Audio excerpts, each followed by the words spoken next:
servo, para a glória do Senhor. Amém e amém. Graça e paz, meus irmãos. Que alegria podermos estar reunidos num dia de festa, onde, pela graça do nosso bom Deus, nós podemos juntos, como igreja, completar 121 anos. Muitos aqui já estão na denominação há vários anos, outros chegando agora, mas o fato é que a igreja do Senhor é essa. Você já parou para pensar que você vai morar no céu com a pessoa que está do seu lado? Às vezes, nós esquecemos disso, né, pastor? Nós vivemos uma pós-pandemia, onde as pessoas têm se esquecido de ir para a igreja. Não tem valorizado tanto assim a igreja, os irmãos da igreja, e a gente esquece que é esse pessoal aqui que vai estar no céu, junto com os outros que o Senhor também tem.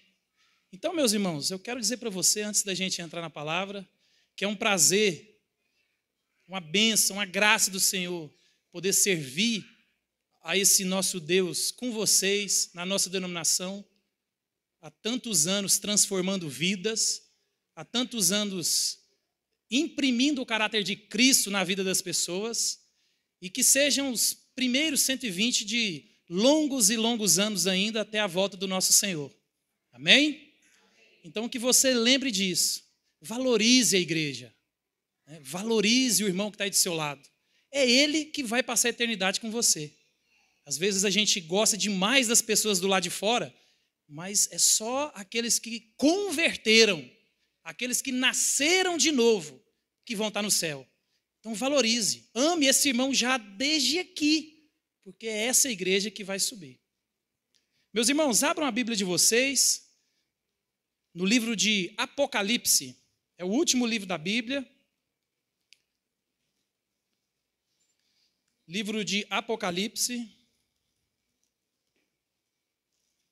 não tem erro, abre aí no último livro e vem folheando de trás para frente que você chega. Apocalipse, capítulo 2.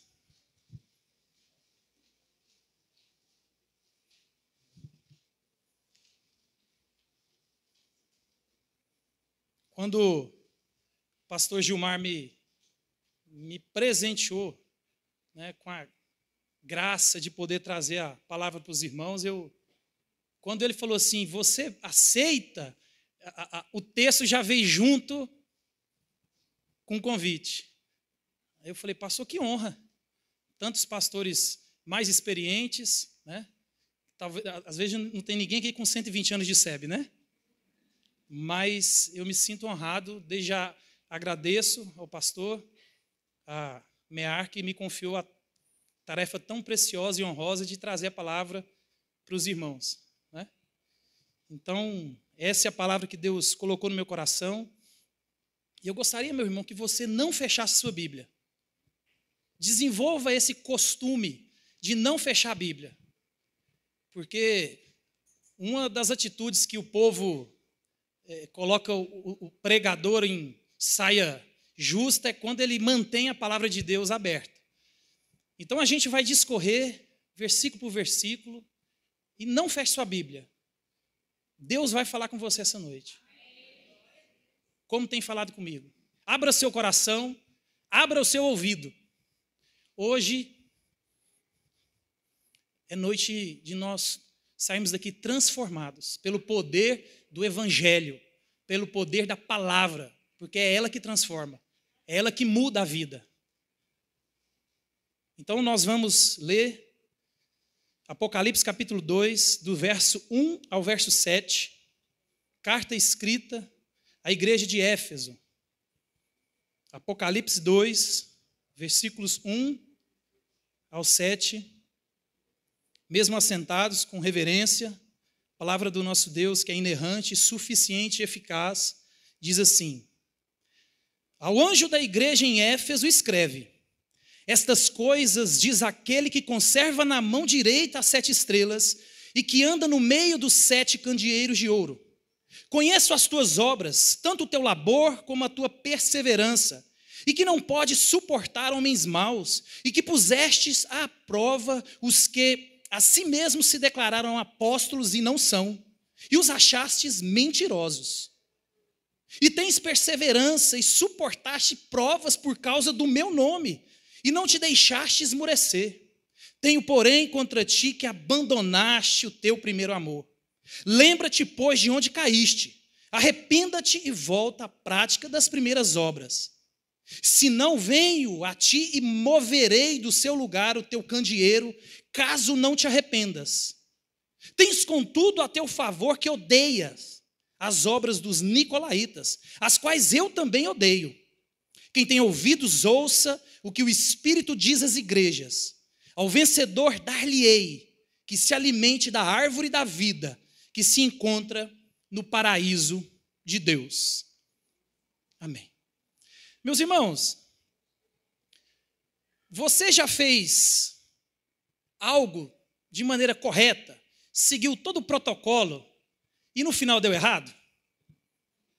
Talvez você, mulher que está aqui hoje, pegou aquela receita de bolo, comprou os ingredientes, seguiu aquela receita à risca e na hora de comer o bolo deu errado. Talvez você está aqui hoje, você é um vendedor, e você expôs o produto, você mostrou todas as qualidades, o que o cliente ia ganhar com aquilo. Na hora de fechar o negócio, deu um negócio errado e você perdeu a venda. Imagina aquele time de futebol, treinou a semana inteira, se dedicou, fez tudo certinho, no final deu errado. Então, meus irmãos, foi isso aqui que aconteceu com a igreja de Éfeso. Eles haviam feito tudo certo, tudo, só que no final tinha dado tudo errado. Lá nessa igreja em Éfeso, havia boa doutrina, os crentes cuidavam do ensino. Parece a nossa igreja, não parece? Igreja boa, cuida do ensino. A gente tem uma editora dedicada a isso. Para se filiar às igrejas da ICEB hoje, você tem que ter, por exemplo, escola bíblica dominical. A gente preza o ensino, boa teologia. Então, essa igreja tinha tudo isso. Colocavam as pessoas que se intitulavam mestres à prova e descobriam que ali existiam falsos apóstolos, falsos mestres, falsos crentes. Essa era a igreja. Ninguém podia enganá-los, aqueles crentes. Eles permaneceram firmes. E os falsos apóstolos que chegavam perto não enganaram aquela igreja. Uma igreja boa. E essa igreja, meus irmãos, ao que tudo indica, os historiadores, ela foi começada por Priscila e Áquila. No ano 52, mais ou menos, Paulo deixa esses dois lá em Éfeso, junto com Apolo. E depois, na terceira viagem missionária, Paulo ele volta para Éfeso. E lá, na igreja de Éfeso, é a igreja que Paulo mais permanece.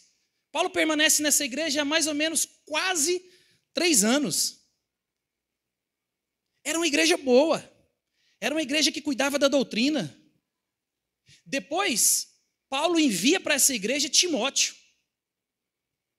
Quando ele escreve as cartas para Timóteo, Timóteo era o pastor da igreja de Éfeso. Depois de Timóteo, o apóstolo João, o último, também pastoreou a igreja de Éfeso. Portanto, meus irmãos, a gente pode observar claramente que essa igreja foi muito beneficiada pelos seus pastores. A gente viu que surtiu efeito. Bons pastores, dedicados à palavra, à oração, ao ensino. Eles provaram aqueles falsos ensinos. Eles conheciam. Por quê? Foi dedicado, bons pastores. Mas Deus exorta essa igreja. E a gente também aprende que nem sempre é culpa do pastor. Porque uma igreja que foi pastoreada por Paulo, por João, Apolo, Priscila, Áquila, Timóteo, e no final foram reprovados por Deus. Para a gente entender um pouco do contexto de Éfeso, para a gente se situar no tempo e no espaço, Éfeso, meus irmãos, ela era a principal cidade da Ásia Menor, aonde hoje fica a atual Turquia. Embora Pérgamo fosse a capital da Ásia Menor, A igreja de Éfeso e a cidade de Éfeso era estratégica.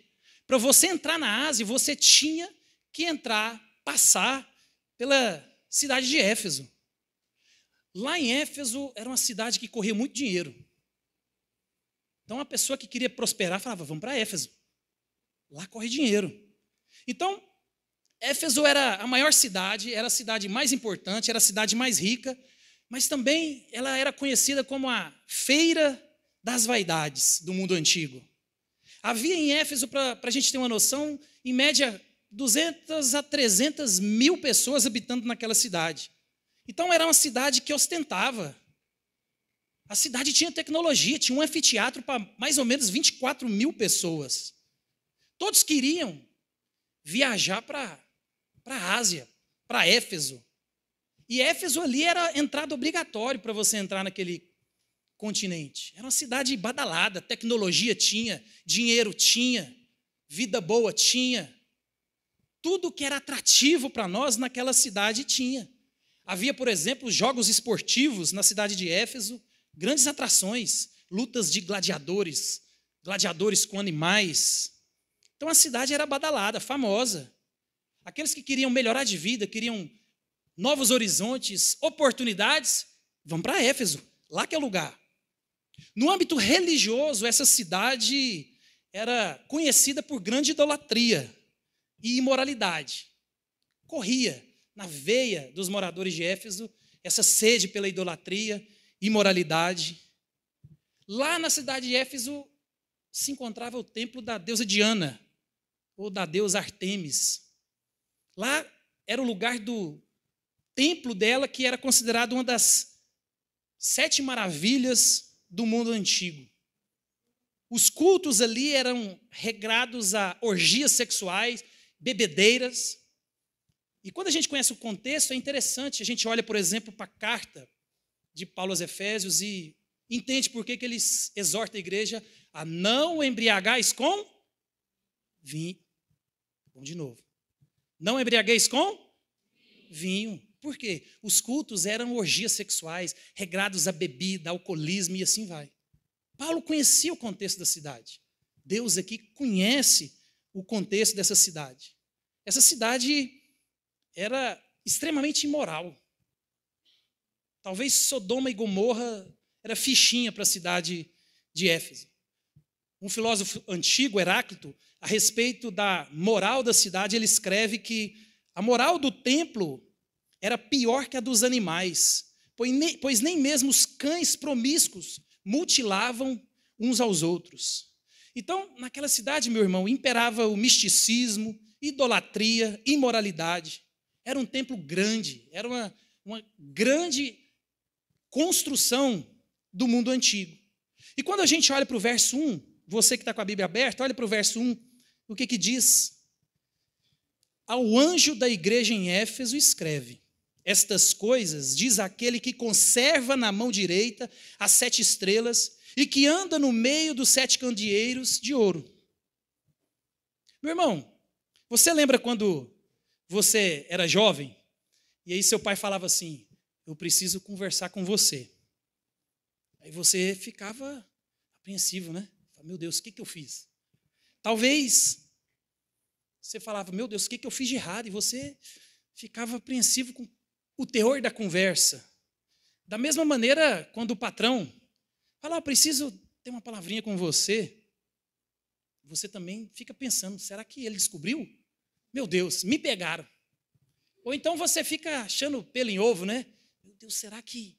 E aí quem tem a culpa no cartório, ele fica desesperado. Então, meus irmãos, como você reage? A gente fica apreensivo, não fica? Fica ansioso pelo teor da conversa.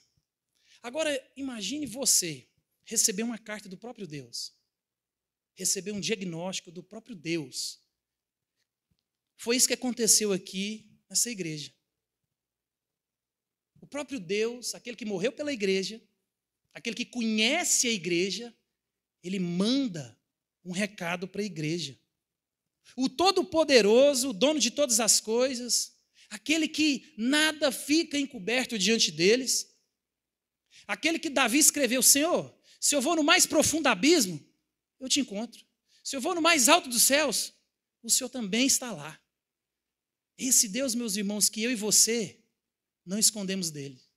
Talvez você se esconde da sua esposa com o WhatsApp, do seu marido, do patrão, dos filhos, do amigo, do pastor.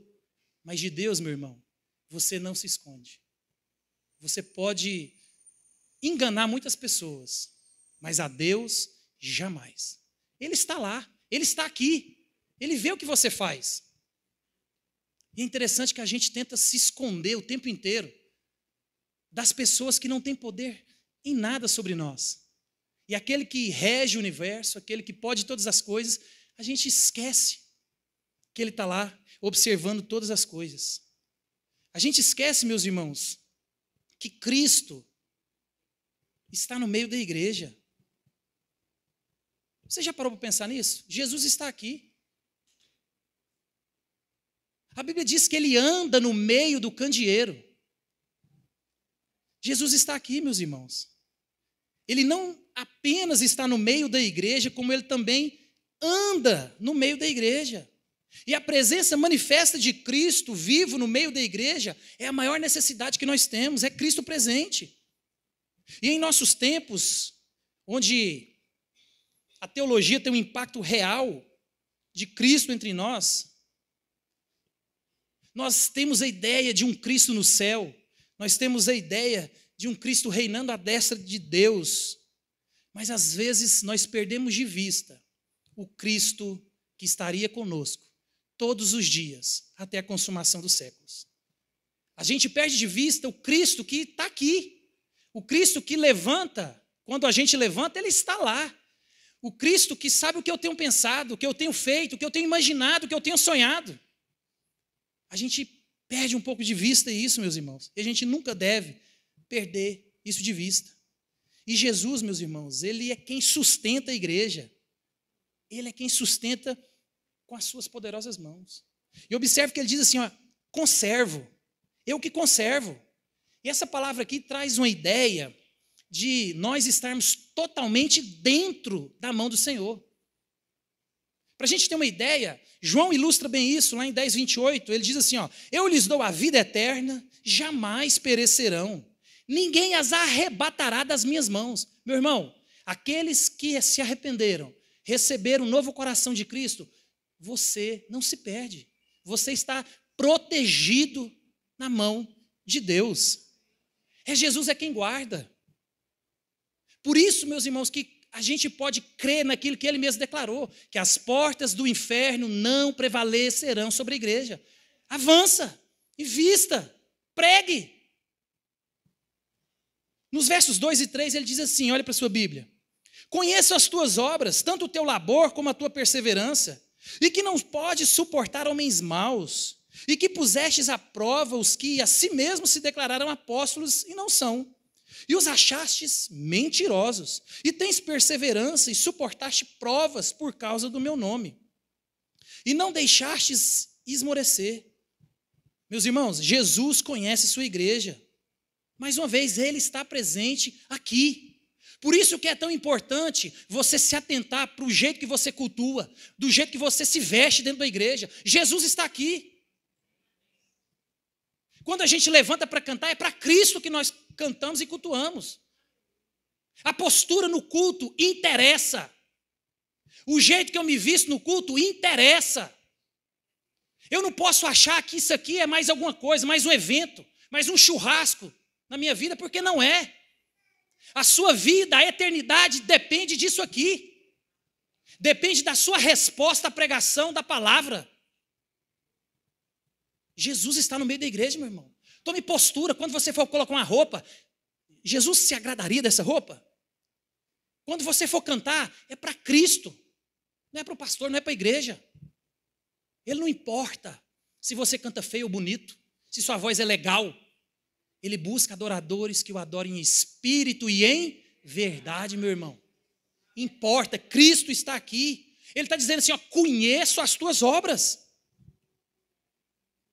Escrevendo para a igreja de Éfeso, Deus ele é interessante. No meio corporativo, pelo menos antigamente, eles tinham uma técnica, né? Técnica do sanduíche para exortar o funcionário.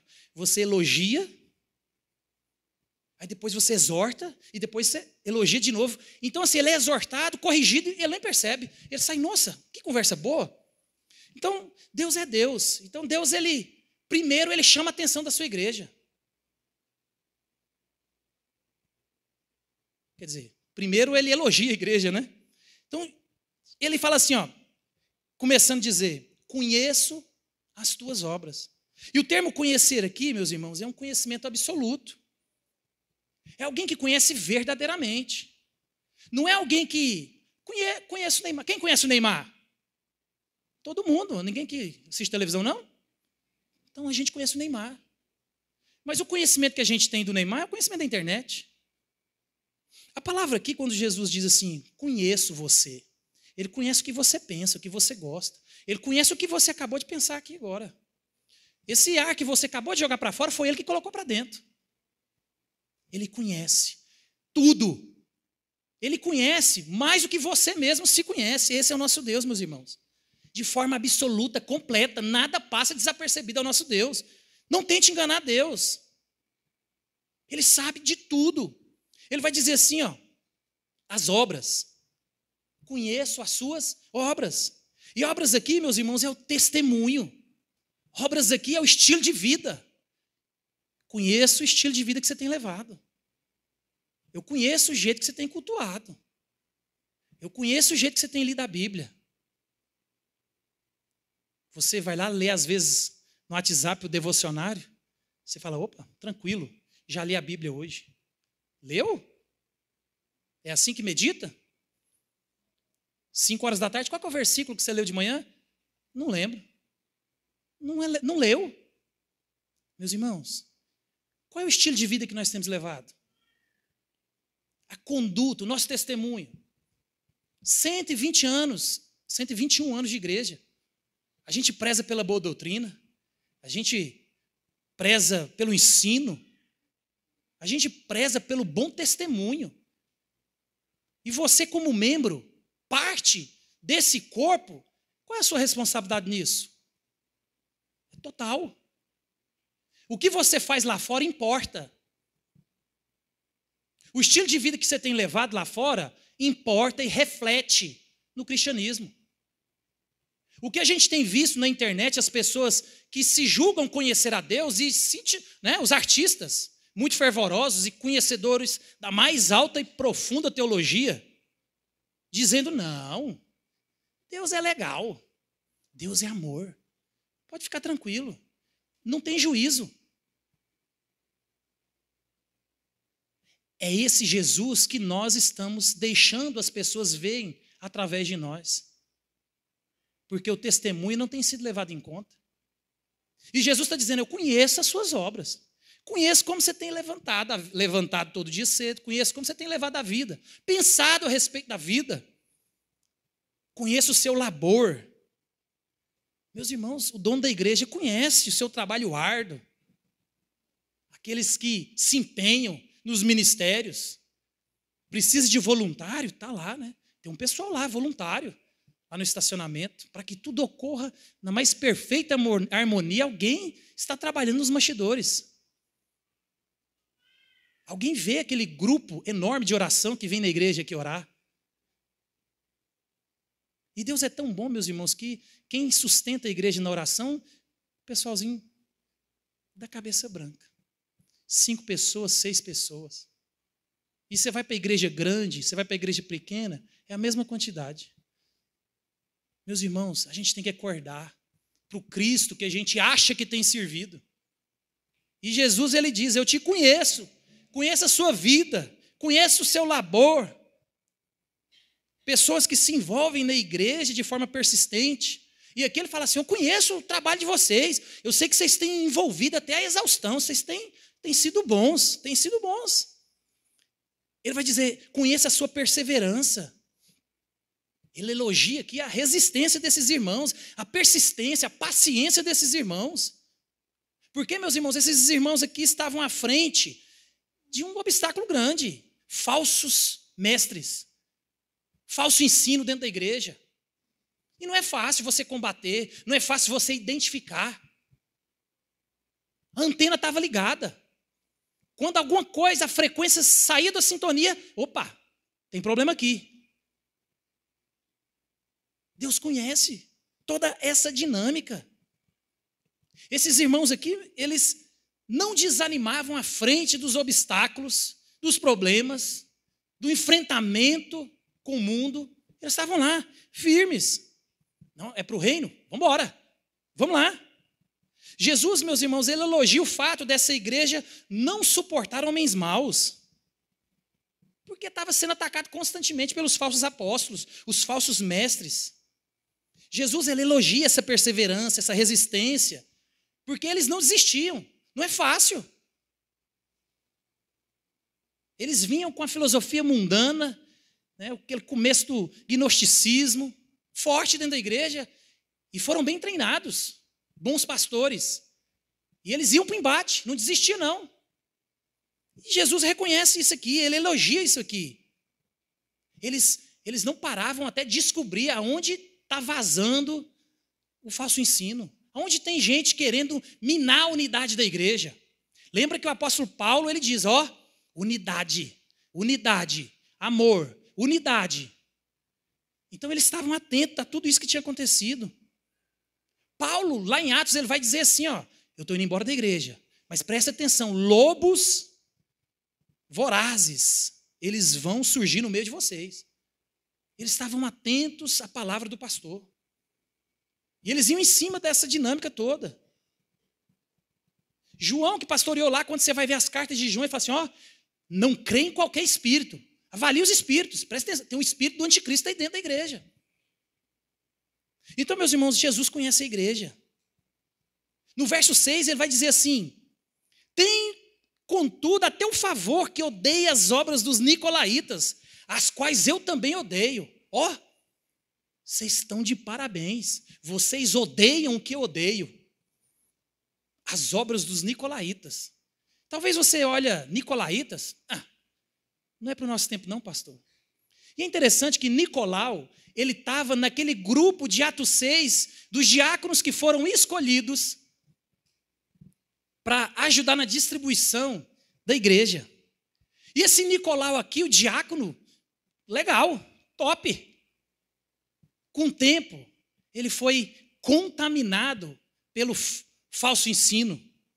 E é interessante que esse Nicolau começou a disseminar falso ensino dentro da igreja. Ele diz assim e dizia, talvez você já escutou isso, fica tranquilo, você é crente, pode viver de qualquer jeito. Nicolau dizia, que é isso? A lei foi abolida em Cristo. Não estamos mais no período da lei. Nicolau pregava isso dentro da igreja. Esqueceram de falar que Jesus, ele não veio para... Ele veio para cumprir. Ele dizia assim, Nicolau, a graça de Deus é grande. Fica tranquilo, povo. Peca do jeito que vocês quiserem. Adultera. Faz sexo antes do casamento, não tem problema. Pode dar calote. Pode viver do jeito que vocês quiserem, porque a graça de Deus é boa. Ele perdoa. Não importa como você viva. Ele vai dizer assim, o corpo é mau, o corpo é ruim, a matéria. O espírito que a gente tem que preocupar. Então, viva do jeito que vocês quiserem. Não tem problema não. Esse era o ensino de Nicolau. Ele dizia que a graça era poderosa para perdoar qualquer pecado. E é. A palavra de Deus diz assim, aonde abundou o pecado, superabundou a graça. Mas ele só esqueceu de ensinar que quem é convertido não vive na prática do pecado. Ele dizia, não, o problema está no corpo. Ele que é ruim. Pode pecar à vontade, cometa toda e qualquer tipo de orgias, bebedeiras, imoralidade sexual. Pode se deleitar no WhatsApp vendo pornografia escondido da esposa, do esposo, do pai. Porque hoje pesquisas já comprovadas que o índice de vício em pornografia entre jovens, mulheres e crianças é o mesmo de homens. Foi-se o tempo que os homens se perdiam com isso. Até as mulheres hoje consomem, e muito. E se você estudar profundamente isso, alguns neurocientistas já descobriram que o efeito da pornografia na vida da pessoa é pior do que heroína, cocaína. Então ele dizia, pode assistir, continua, não tem problema não, mas cuida do espírito, cuida do espírito. E essa igreja, meus irmãos, ela recebe esse grande elogio, porque eles eram fiéis na obra, enganjados na tarefa, empenhados no testemunho, se esforçavam diante das provações. Mas o problema era o coração, motivações erradas. Eles desenvolveram a síndrome de Marta. A síndrome de Marta é a gente que quer trabalhar para o Senhor. A gente que está tão preocupado em trabalhar para o Senhor e esquece de adorar o Senhor. Esquece de fazer igual Maria. Não, o importante é estar aqui, ó, adorando, aprendendo, se deleitando com esse Deus. Pessoas que se envolvem na igreja de maneira que é para Ele mesmo. Querem aparecer. Jesus conhece o seu coração. Ele disse, ó, eu conheço as suas obras. Você engana o pastor. Mas a mim você não engana, não. Você está fazendo é para você aparecer. Você está fazendo é para mostrar que o outro não faz e você faz. Você está fazendo é para mostrar que se você não fizer, a obra para. Então, meus irmãos, o problema aqui é que todo mundo só quer trabalhar, quer aparecer. A igreja trabalhava. Ninguém deixava de trabalhar, não. Empenhava no ministério. Era uma igreja ativa. O problema dessas igrejas aqui, meus irmãos, que Jesus condenou e das nossas igrejas hoje, é que eles estão totalmente com a motivação errada. E só Deus conhece o meu coração e o seu coração. E por algum motivo, servir de forma prática parece ser mais fácil e mais gratificante do que sentar aos pés de Jesus, adorar, ler a Bíblia. Perguntaram para Tozer, qual que é o mais importante? Leitura ou oração? Ele, qual que é o mais importante? Asa esquerda ou asa direita? Meus irmãos, não tem como você conhecer a Deus sem ler a Bíblia. Não tem. Deus se revela num livro. Tem que ler. Crente que não gosta de ler está com problema. E você hoje não tem desculpa, tem Bíblia escutada. Você pode escolher a voz. Meus irmãos, a gente tem que olhar a motivação do nosso coração. Tem gente que nunca parou de trabalhar na igreja, mas não foi para o Senhor, foi para Ele mesmo. Aí Jesus no verso 4 ele diz assim, ó, tenho porém contra ti que abandonaste o teu primeiro amor. Essa igreja aqui, meus irmãos, estava trabalhando, estava praticando as boas obras, ela estava praticando tudo aquilo que aos nossos olhos é, ó, bacana, crente top. Aos nossos olhos, se você fosse fazer uma seleção, vamos colocar, final do ano tem diaconia, né, presbiterato, a gente tem que escolher homens, mulheres, ah lá, fulano, porque trabalha, não para. Está sempre de prontidão, a hora que precisa, estamos juntos, misturados. Mas se esqueceram, meus irmãos, e às vezes nós esquecemos do essencial, do amor. Eles tinham perdido o essencial, que é o amor a Deus e o amor ao próximo. E nós, meus irmãos, podemos correr esse grande risco de sermos zelosos com a igreja, com os ministérios, com a doutrina. Mas isso pode nos levar a um legalismo, onde as pessoas não são levadas em conta. A gente incorre isso facilmente. Jesus vai dizer, o grande mandamento é amar a Deus sobre todas as coisas e o próximo. Você pode perceber que na dinâmica você não está aqui, ó. É você ama a Deus sobre tudo e o próximo. Você é quem faz, você é quem ama, você é quem doa, você é quem serve. Jesus falou assim, não, eu vim para servir, eu vim para fazer, eu não vim para ser servido. Eu vim para arregaçar manga, eu vim para fazer, eu vim aqui para trabalhar. Enquanto eu estou aqui, eu vim para salvar, condenar é depois. Agora eu vim para pregar, eu vim para curar, eu vim para ministrar. É assim que nós temos que fazer, meus irmãos. Trabalhar enquanto há tempo. O Senhor tem seus eleitos. E está espalhado aqui, no Brasil, no mundo. Essa igreja tinha perdido o amor pelas pessoas. Essa igreja parou de chorar por aqueles que vão para o inferno. Ou na sua casa não tem ninguém que está indo para o inferno? Porque na minha tem. Eu amo demais essa pessoa. E você já pregou para ele? Prega até ele falar assim, eu não quero ouvir sua cara mais. Meu irmão, uma mulher lá em Lucas do Rio Verde abriu a geladeira, morreu.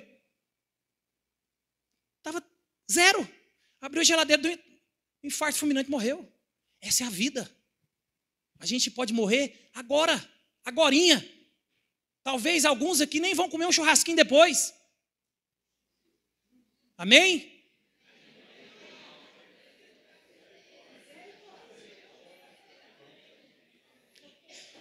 A gente esquece, meus irmãos, que a vida é breve.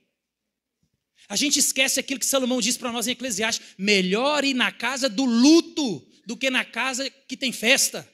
Porque o fim de todo homem aonde? É a sepultura. É lá onde eu e você falamos, epa, aqui também eu vou chegar. E como é que você vai chegar lá? Se você não sabia disso, vou te contar. Porque, pasmem, eu fui na igreja e o pessoal não sabia. Quando você acaba de morrer, quando você fecha o olho aqui, você vai abrir ou no céu ou no inferno. Então não tem o sono da alma, não tem um purgatório, não tem uma segunda chance, não tem. A chance é agora. A porta da graça está aberta agora. Se você não entrar, você perdeu a chance. Então, meus irmãos, essa igreja aqui tinha perdido o amor pelos irmãos. O Bale diz assim, um comentarista: isso provavelmente significa que seus membros tinham perdido a paixão pela mensagem do Evangelho. O foco deles estava em manter a pureza interna da igreja, pelo que eles são elogiados, de modo que a repreensão deve tratar do foco deles em relação ao mundo exterior. Estavam preocupados só com o lado de dentro da igreja. Estava preocupado com o ar-condicionado, estava preocupado com a tintura da igreja, estava preocupado com o conforto do banco, e a gente tem que preocupar com isso. Mas isso é secundário. A gente tem se esquecido, meus irmãos, que existe morte, e ela é para mim e para você. A gente diz que ama o esposo, ama os filhos, ama o pai, ama a mãe, ama tanta gente, mas a gente não está preocupado que ela vai para o inferno, e você está sabendo disso. Você está igual o rei Ezequias, que abriu o palácio para os babilônios, e aí o profeta Isaías foi lá e falou assim, ó, Deus vai te pegar, e pela graça dele, ele vai punir os seus filhos, não você. E a Bíblia diz que ele falou no coração dele, problema deles, vou ter paz nos meus dias. A gente está igual a Ezequias, é um bom rei, um bom crente, faz reforma, prega, só que a gente está preocupado com quem está indo para o inferno. Tá não, eu estou no céu, que se dane quem vai para o inferno. Meus irmãos, a gente tem que acordar. O que transforma é Cristo através da palavra pregada. Não tem outro remédio. Conversão é só através da pregação. Se não tem pregação, não tem conversão. A gente tem que entender isso de forma clara. As pessoas que estão indo para o inferno, e todos nós estamos vendo e não estamos fazendo nada. Por quê? Porque não, eu já recebi minha porção. Está errado. É isso que Jesus condena aqui. Por que o amor é tão importante, meu irmão? Paulo vai dizer que sem o amor a obra é morta, perde o valor. Sem o amor, a gente segue a nós mesmos e não a Cristo. Sem amor, em vez de nós abençoarmos, nós destruímos. Esse conhecimento, se não for com amor, ele traz orgulho. Mas o amor edifica. Meus irmãos, o evangelho ele não é motivado por culpa, por medo, por obrigação. O evangelho é motivado por amor. E o amor bíblico é transformado em ação. Por isso que Tiago diz assim, ó, obras não salvam, mas o salvo mostra obras. Meu irmão, se sua vida prática está ruim, Você tem que avaliar se sua conversão. Está cheio de gente na igreja que precisa de conversão. Ou você acha que Jesus disse à toa?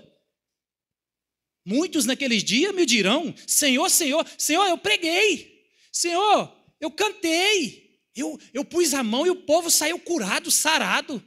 Senhor, eu falei. Que bom. Apartai-vos, malditos, não vos conheço. Essa exortação é para a igreja, é para mim e para você. A motivação, meu irmão, pode estar totalmente errada. Você pode estar servindo a você mesmo e não a Cristo, porque você faz sem amor. A sua motivação é só aparecer. O seu coração é enganoso. Você não percebe isso. Talvez você venha aqui na igreja e você traz, e você limpa, por exemplo, essa flor aqui, ó. Aí você fala: não, eu faço isso pelo Senhor. Só que aí você está aqui esperando alguém passar e fala: nossa, quem limpou isso aqui? Que legal. Aí você: pronto, Senhor, agora eu posso ir embora para casa. É assim que a gente faz, meu irmão. Se alguém chegar e falar mal do serviço que você fez, você sai emburrado. Não faço mais na igreja. Estou me doando. Ninguém reconhece. Você está vendo? O nosso coração é enganoso. Mas ele deixa pista. Porque Deus é bom para mostrar para mim e para você aonde a gente tem se perdido. A gente está preocupado demais. Às vezes os filhos, os pais vão ficando mais velhos. Filho precisa de um socorro financeiro. Meu amigo, você pega até empréstimo. Aí o missionário está lá. Você fala: é doido. O que ele vai fazer lá? Aí você tira do seu orçamento R$30 e manda para o missionário. Aí você compra um tênis de R$700, que não é pecado. Se Deus te deu condição, pode comprar até um de 2.000. Você pode comprar um carro de 300 mil, não tem problema. Você pode morar numa casa de 10 milhões, não tem problema. A bênção de Deus chegou, meu irmão, usufrui. Ele falou: usufrui daquilo que Deus tem te dado. Goza a vida com a mulher da sua mocidade. Aproveita, viaja. Ah, dá para comprar um tênis de 1.000? Compra. Dá para morar bem? Mora. Só que o problema, meu irmão, é você, mulher, gastar R$1.000 no seu cabelo e trazer R$10 aqui na oferta. Isso mostra seu coração. Você não acha caro R$200 numa unha de gel? Ah, mas o missionário que se dane. Vintão está excelente. Isso vai mostrando para o meu coração e o seu coração, meu irmão. Você pode conversar com qualquer missionário. A maioria, a grande maioria esmagadora, por um período muito curto de tempo, eles tiveram 100% do custeio deles, integral. E eles estão lá fazendo aquilo que você não quer fazer. Senhor, envia missionários, mas envia o fulano, o filho da ciclana, o meu não, Senhor. A gente, às vezes, olha para aquelas pessoas que estão perto de nós com cuidado, com carinho, e a gente esquece do reino. A melhor coisa que você pode fazer para o seu filho, meu irmão, pregar o evangelho para ele. Você deixa ele dormir até... Ah, não, ele não quer ir para a escola dominical, pastor. Os meninos estão nervosos. Quantos anos que ele tem, minha irmã? 12. 12? Ele não quer vir para a escola bíblica dominical? Meu irmão, é a questão de vida ou morte. É isso que Jesus condena nessa igreja aqui. Esqueceu dos outros, esqueceu do principal, que é o amor. Aí você olha, o que te faz perder o primeiro amor? Meu irmão, talvez você perdeu o primeiro amor quando a gente acredita que o conhecimento é suficiente. E aqui a gente olha para duas perspectivas. Tem gente na igreja que fala: ei, vamos lá, vem um pastor com o mesmo sermão. Eu já sei isso aí, pastor. Pastor, e você errou, o grego é outra coisa. Não. Tem gente que sabe demais dentro da igreja. Tem gente que corrige a gente dentro da igreja. O último versículo que ele leu foi o Salmo 23, há 10 anos atrás. Ele: não, está errado. Não concordo com a teologia do pastor. Aí tem outro grupo: não. Eu não preciso de estudar a Bíblia, tá doido? A letra mata. O Espírito que vivifica. Isso te faz perder o primeiro amor, talvez. Meu irmão, tem que estudar. Tem que se dedicar.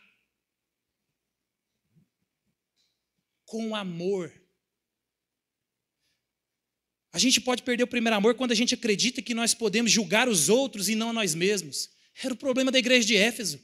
Talvez é o problema das nossas igrejas hoje, depois de 120 anos de denominação.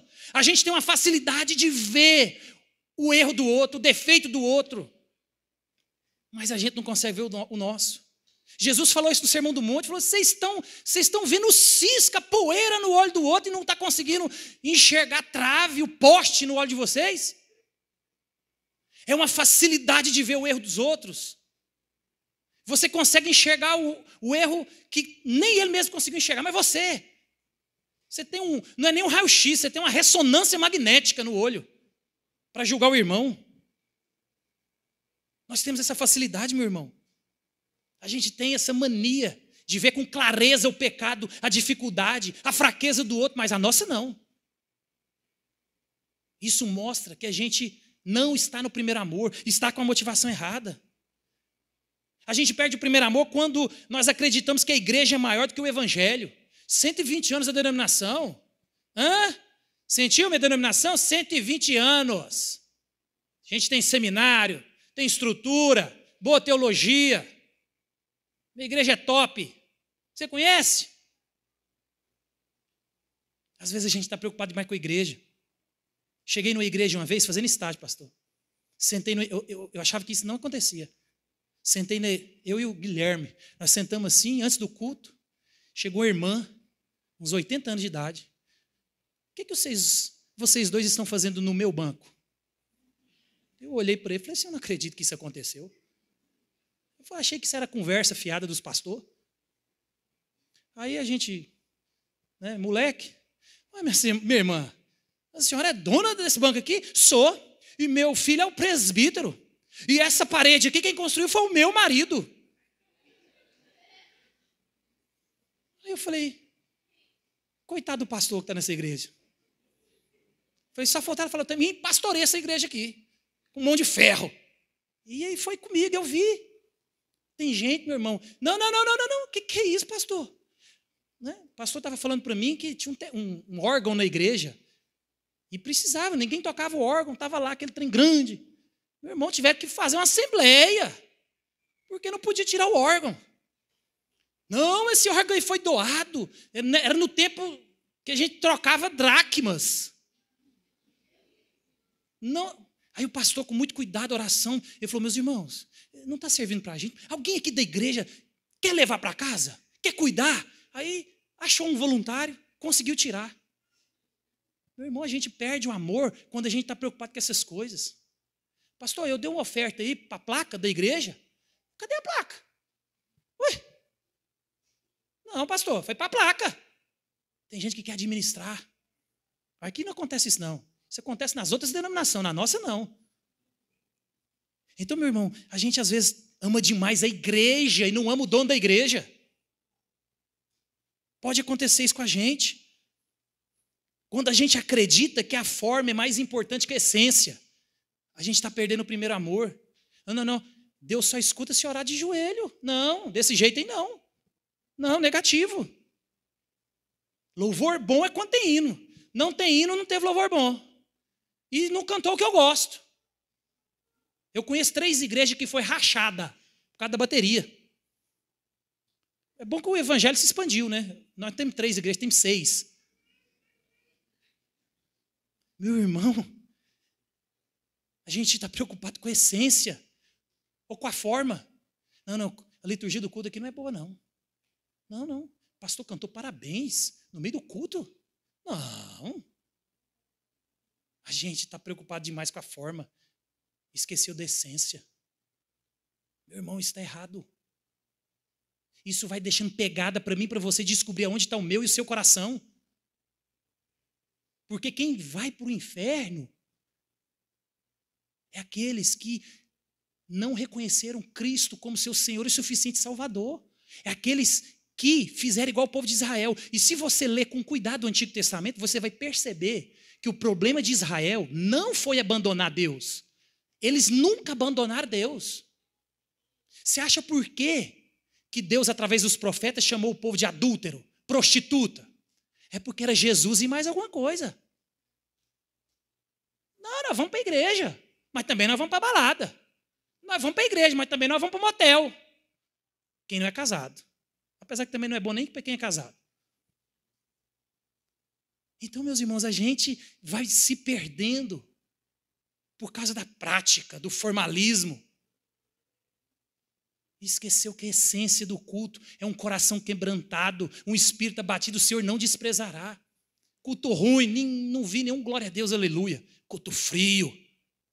Não, meu irmão. Deus busca aqueles que se deleitam nele. É a oferta da viúva. É aquela que deu tudo que tinha. E Jesus não falou assim, tá vendo? Ela deu X. Não. Ela deu de coração, com alegria. E o fariseu estava lá, ô Senhor, se não sou eu para sustentar a sua obra, se não é meu dízimo. Meu irmão, vou te contar uma coisa que talvez você não sabia. Deus não precisa do seu dízimo, não. Não precisa, não. Se você está dando dízimo com peso, fica com ele. Compra um sorvete. Meu irmão, dá com alegria. Você recebeu salvação, você recebeu vida. Nós passamos por uma pandemia, você não morreu. Que Deus toma tudo. Forma, não salva ninguém, meu irmão. Estilo de culto, denominação, placa de igreja, cor de igreja. É coração, é disso que Jesus está preocupado. Nós acreditamos que o trabalho substitui o amor. Aí a gente quer aparecer, quer trabalhar mais do que os outros. Não, meu irmão, é o amor. É o amor, é chorar com os que choram. É pôr a mão no bolso e fazer. É renunciar ao tempo. Hoje o pessoal, ele adequa a igreja à sua agenda. Não, pastor, não tem como eu ir, não. Você colocou um culto na quarta-feira, no dia do Flamengo. Ô, pastor, brincou, o Flamengo está bombando. Meu irmão, seu coração está no Flamengo. Se você é velho igual eu, isso é uma fase. Flamengo dos anos 2000 não é esse Flamengo. Mas aí o pastor tem que ficar igual doido. Não, porque o pessoal não gosta de sábado, não posso colocar esse culto aqui, não pode reunir aqui, porque o pessoal... Não, o pastor não pode... Não, meu irmão. Isso mostra que o seu coração está longe. Pastor, coloca o culto a hora que o senhor quiser. Eu vou. Porque eu recebi salvação. Eu recebi transformação. Eu recebi casamento transformado, filho transformado, mulher transformada, vida transformada. O que é? Vou para o culto a hora que quiser. Tem muita gente que nem voltou da pandemia até hoje. Está esperando a próxima pandemia. Meu irmão, não deixe de congregar. Você só é igreja junto. Corpo só é corpo quando os membros tudo está reunido. Não fique pensando que você é crente fora da igreja, porque você não é. Seu coração está te enganando. Crente é aquele que está junto. O time só é time quando os 11 estão em campo. Porque se você encontrar com um jogador, você não vai falar para ele, olha o time do Flamengo aqui. Não, é um jogador, um membro. A igreja sou eu, pastor. Eu sou igreja de Cristo. Não é. Você leu a Bíblia errada. E o corpo está colado no membro e vice-versa. A gente tem que entender isso, meu irmão. A gente tem que entender isso de forma clara. Amor. Jesus disse, nunca esqueça desse versículo, João 13:35, nisto conhecerão que sois meus discípulos, se amares uns aos outros. Traduzir para o Cuiabano bem, ele está falando assim, ó, quando você ama, demonstra amor, todo mundo reconhece que você é discípulo, que você parece com Cristo porque você ama, você se doa, você dá tempo, você dá o dinheiro, você dá a sua vida. Por isso que Jesus quer me seguir, negue-se a si mesmo, toma a sua cruz e venha. Aqui você vai servir, você vai trabalhar, você vai suar e não vai ser reconhecido, vão falar mal de você, que seu serviço está ruim. Topa? Vamos? Não, peraí, senhor. Aí não. Mas nem uma estrelinha no boletim? Meu irmão, a gente perdeu a essência do cristianismo. É carreira solo, é você e Jesus. É para Ele, por meio dele, são todas as coisas. Não é para você. Quem morreu por você foi Cristo. No verso 5 ele vai dizer, Jesus é bom, ele exorta a igreja, mas ele dá o caminho. Ele dá a segunda chance, porque a porta da graça ainda está aberta. Ele vai dizer assim, ó, lembra-te, pois, de onde caístes, arrependa-te e volte às práticas das primeiras obras. Se não venho contra ti e moverei do seu lugar o teu candeeiro, caso não te arrependas. Meus irmãos, a graça salvadora de Cristo veio para nos resgatar do lamaçal do pecado, nos chamando para o arrependimento. O arrependimento é voltar, é convergir, é parar de ir na direção que você está indo e ir na direção oposta. Não seja amigo do mundo, não tenha Deus como seu inimigo. Ele diz assim, ó, você quer ser amigo do mundo? Beleza, mas é meu inimigo. Meu irmão, tem gente que quer ser inimigo de Deus. Não é assim. Você tem que arrepender da sua vida. Jesus está dizendo para você assim, ó, lembra-te de onde caíste. Jesus está falando assim, aonde foi que você perdeu o primeiro amor? Aonde foi que você começou a trabalhar para você, em vez de trabalhar para mim? Aonde foi que você começou a esperar elogio, esperar reconhecimento? Aonde foi que você quis aparecer mais do que eu? Lembra-te de onde caíste. O que aconteceu? Você precisa saber onde é que estava a sua fé, em quem estava a sua fé, aonde estava seu amor. Era em Jesus ou nas outras coisas?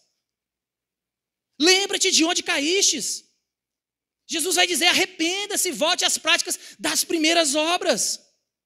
Por quê? Porque lá você fazia para a glória de Deus e não para a glória dos homens. Se ninguém vê, não tem problema, é por Cristo, é por amor a Cristo. Os misericordiosos verão a Deus. Os misericordiosos são os que entenderam a misericórdia recebida e dispensam misericórdia. Os mansos herdarão a terra. Aqueles que entenderam que eles sem Cristo não são nada. Os pobres de espírito, aqueles que só têm Cristo e nada mais, e isso basta. Esses são quem verão a Deus. É por Ele, é dele. Por isso que quando ele termina as bem-aventuranças, ele fala assim, ó, sal e luz. E estão aprendendo aqui, isso aqui eu fiquei sabendo. Sal, meu irmão, sal dá sabor e preserva. Tem gente aqui que deveria preservar o ambiente de trabalho, e ele entra no grupo do WhatsApp, compartilha as besteiras, não preserva nada. Ele se tornou insípido porque ele contaminou. Aquele que tinha que ser puro, porque o sal para dar sabor, ele tem que ser puro. Você contaminou o sal. Está errado, meu irmão. Volte aonde você caiu. Somente Deus gera amor no coração da gente. Eu e você, nós amamos porque Cristo nos amou primeiro. Nós fomos salvos por Ele. Eu e você estávamos mortos nos nossos delitos e pecados. Você tem noção do que é isso? Tanto a fé como a salvação, Ele que deu. Até a fé que você tem, é Ele que dá.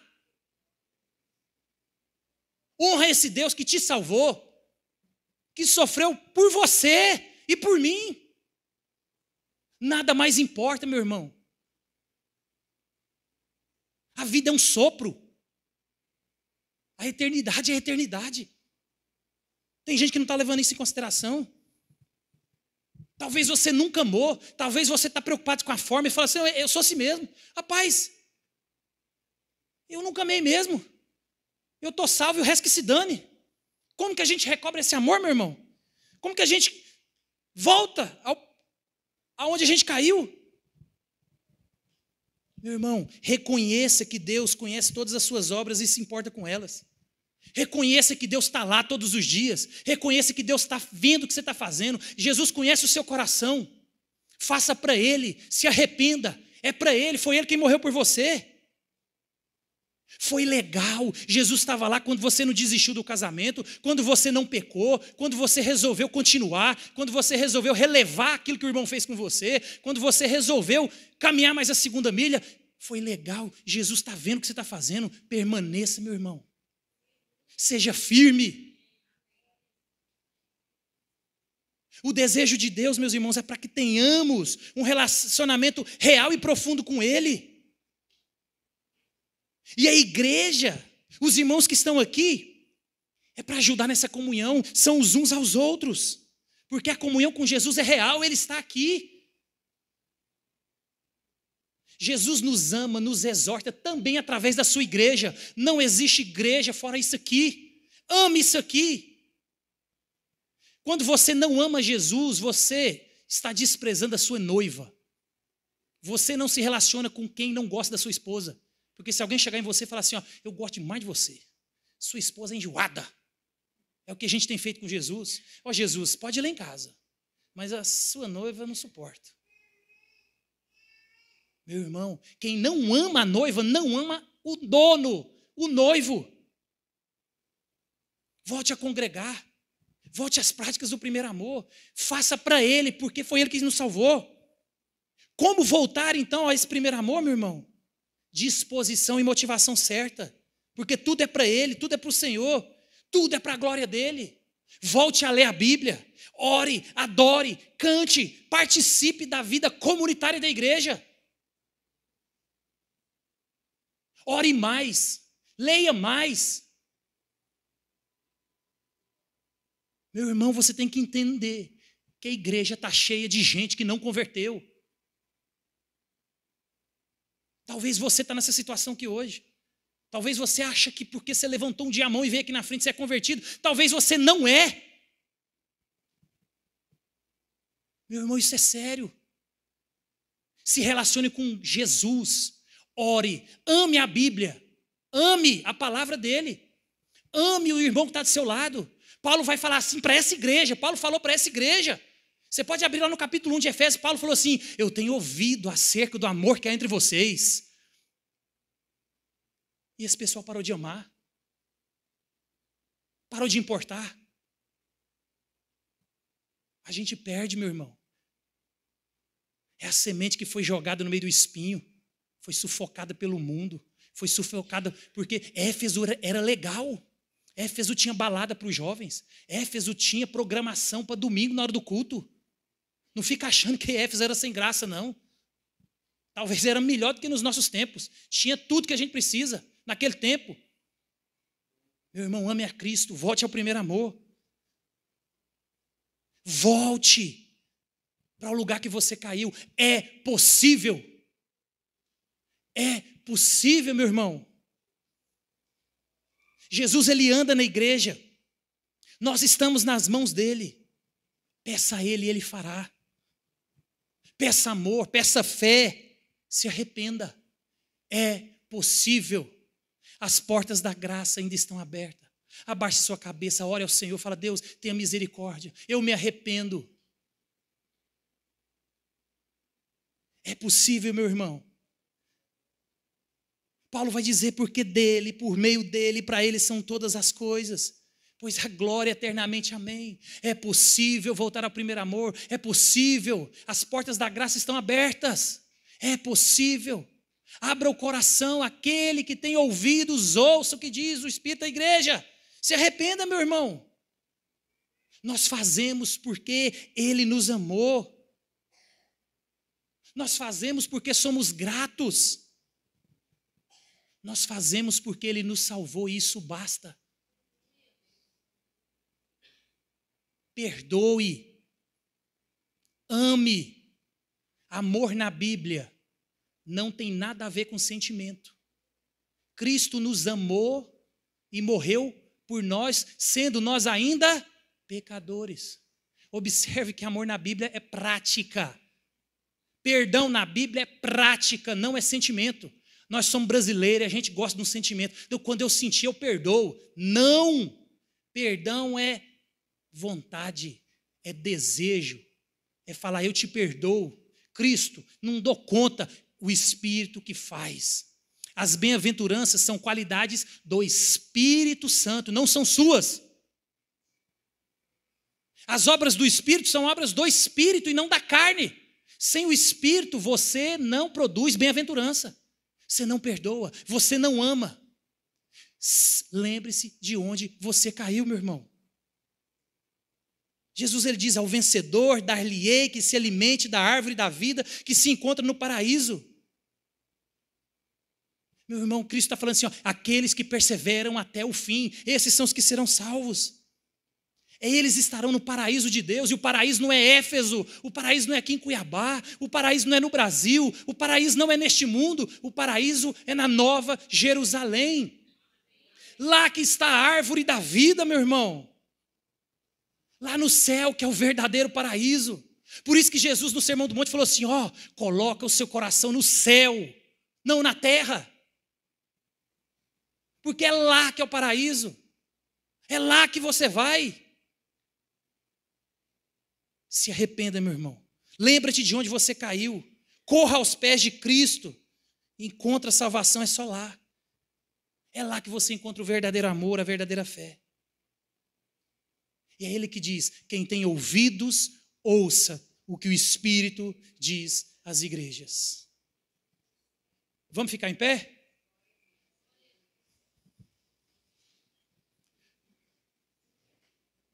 Lembra-te de onde vocês caíram. Lembra-te, meu irmão, aonde você parou de amar, aonde você começou a buscar o elogio, os holofotes e um lucro nesse negócio. É para Cristo, é tudo por Ele, para Ele. Nós vamos cantar uma música agora e faça dessa música uma oração. Se arrependa, volte aos pés da cruz. Cristo, Ele está de braços abertos. É Ele quem nos diz, quem tem ouvidos, ouça. Não perca a oportunidade, meu irmão. Porque as portas da graça ainda estão abertas.